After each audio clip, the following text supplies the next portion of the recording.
Assalamualaikum dan salam sejahtera.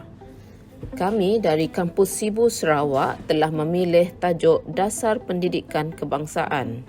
Ahli kumpulan kami terdiri dari 4 orang, iaitu saya sendiri, Mariah binti Rosidi 283199, Philemon Jonas Ling 283322, Nurul Syafiza Nur Syamsul Azam 283535 dan Gabriel Angkasau 283175.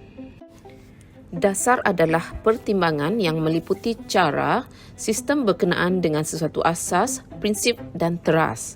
Dasar juga boleh dikaitkan dengan pendirian yang menjadi asas kepada tindakan terhadap sikap, keputusan dan polisi apabila melibatkan sesebuah kerajaan, parti politik maupun ekonomi negara.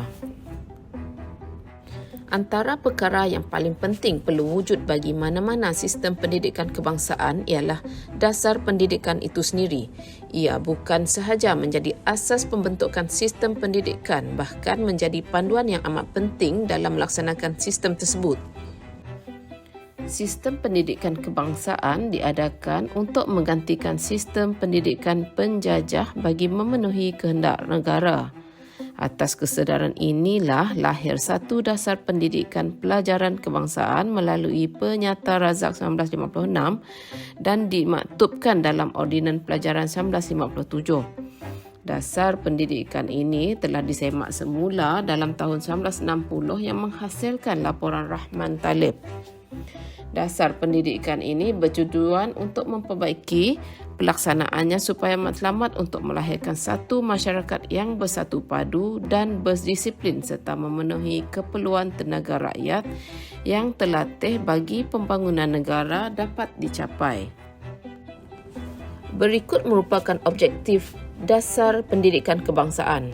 Antaranya adalah 1. Memenuhi keperluan tenaga rakyat negara ini dalam jangka panjang dan pendek dan melahirkan masyarakat yang bersatu padu, berdisiplin dan terlatih.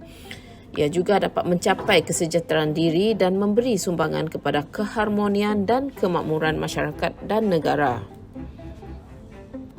Pendidikan di Malaysia adalah salah satu usaha yang berterusan bagi memperkembangkan lagi potensi individu secara menyeluruh dan bersepadu untuk mewujudkan insan yang seimbang dan harmonis dari segi intelek, rohani, emosi dan jasmani berdasarkan kepercayaan dan kepatuhan kepada Tuhan. Terdapat 13 strategi pelaksanaan dasar pendidikan kebangsaan. Antaranya adalah mengadakan kurikulum yang sama dan berorientasikan Malaysia sebagai semua jenis sekolah. Juga menjadikan bahasa kebangsaan dan bahasa Inggeris sebagai mata pelajaran yang wajib diajar di sekolah-sekolah dan memberi peluang yang sempurna bagi pembelajaran bahasa-bahasa lain seperti bahasa Cina dan bahasa Tamil.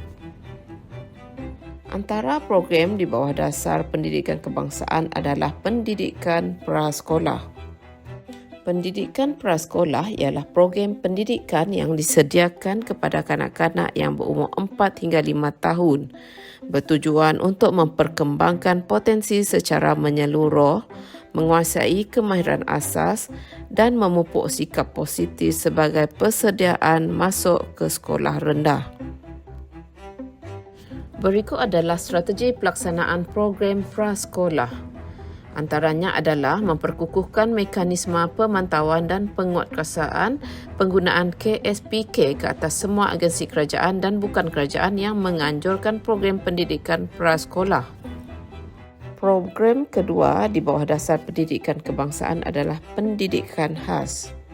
Pendidikan khas diwujudkan untuk memenuhi keperluan pendidikan murid berkeperluan khas yang telah dikenal pasti mempunyai kurang upaya penglihatan, kurang upaya pendengaran, masalah pembelajaran, kurang upaya fizikal dan kurang upaya pelbagai di peringkat prasekolah, rendah, menengah dan lepas menengah.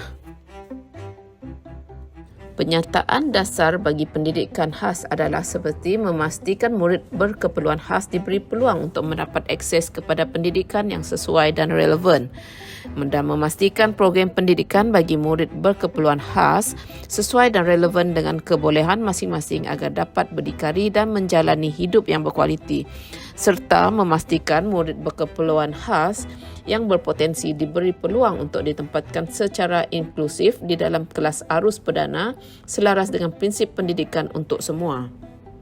Selain itu, melaksanakan intervensi awal bagi kanak-kanak berkeperluan khas dari peringkat prasekolah atau perkhidmatan di Pusat Perkhidmatan Pendidikan Khas.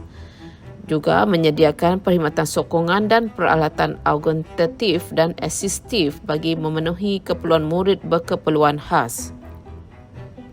Dasar pendidikan kebangsaan sememangnya dapat menampung keperluan-keperluan negara buat masa ini dan juga masa depan, selaras dengan hasrat negara untuk mencapai tahap negara perindustrian.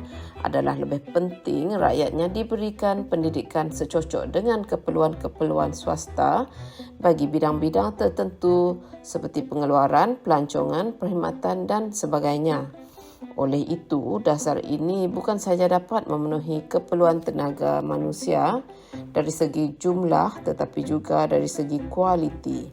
Dasar ini seharusnya dapat menggalakkan lebih ramai rakyat yang terlibat secara aktif dalam bidang keusahawanan dan tidak bergantung semata-mata kepada kerajaan untuk mencari kerja.